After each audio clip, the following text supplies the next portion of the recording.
വേനൽ ചൂടിന് കുളിരായി Chalakudy press forum ദാഹജല വിതരണം ആരംഭിച്ചു. കുളിർമ പദ്ധതിയുടെ ഭാഗമായി ചാലക്കുടി താലൂക്ക് ആശുപത്രിക്ക് സമീപവും സൗത്ത് ജംഗ്ഷനിൽ മേൽപ്പാലത്തിന് താഴെയുമാണ് പുത്തിരിക്കൽ കാറ്ററിംഗിന്റെ സഹകരണത്തോടെ സംഭാര വിതരണം നടത്തിവരുന്നത്. രാവിലെ 10 മുതൽ ഉച്ചയ്ക്ക് 2 വരെയാണ് സമയം. പദ്ധതിയുടെ ഉദ്ഘാടനം press forum president Ramesh Kumar Kuzhikkattil നിർവഹിച്ചു. സെക്രട്ടറി സുനിൽ സരോവരം അധ്യക്ഷത വഹിച്ചു. Puthirikkal caterers managing director Joshi Puthirikkal മുഖ്യപ്രഭാഷണം നടത്തി.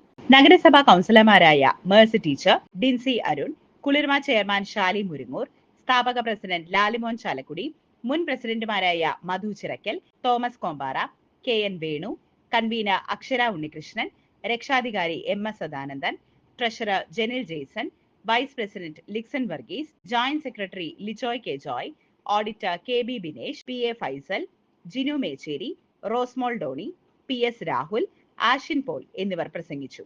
ദിവസവും 2 സ്ഥലത്തുമായി 3000 പേർക്ക് വീതമാണ് സംഭാരം വിതരണം ചെയ്യുകയെന്ന് ഭാരവാഹികൾ അറിയിച്ചു.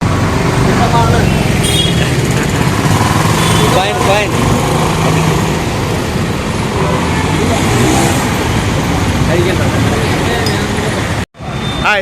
Hi. Thank you. Nami.